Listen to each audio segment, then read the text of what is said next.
আমার নাম ঋতুপর্ণা আর আমি থাকি সাউথ কোরিয়ার একটা ছোট্ট শহর পোহাংয়ে। দুদিনের জন্য আসা হয়েছিল সাউথ কোরিয়ার রাজধানী সোলে।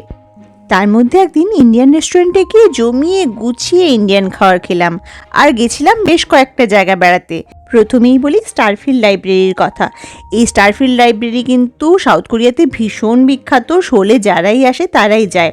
এখন শুধুমাত্র সোলে নয়, কিন্তু সুওনেও খুলে গেছে একটা স্টারফিল্ড লাইব্রেরি, ওটাও ভীষণ সুন্দর, পরে কখনো দেখাবো।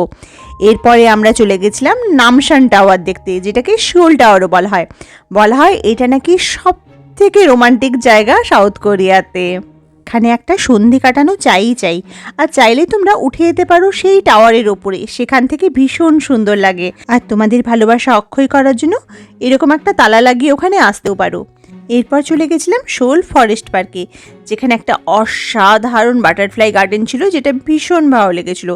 বড় ভিডিওগুলো অলরেডি চ্যানেলে আছে, দেখে নিতে পারো। সোল ফরেস্ট পার্কে এইরকম একটা জায়গা ছিল বাচ্চাদের স্নান করার জন্য। উফ, দেখে যা লাগছিল না, তখন বেশ গরম ছিল যখন আমরা সোল গেছিলাম। আর দেখে আমার ইচ্ছে করছিল ওই বাচ্চাগুলোর মতন হয়েই বাচ্চাগুলোর সাথে ওই জলের মধ্যে ধেই ধেই করে নাচতে। কিন্তু এখন যদি নাচতে যাই এই বয়সে কী যে হবে।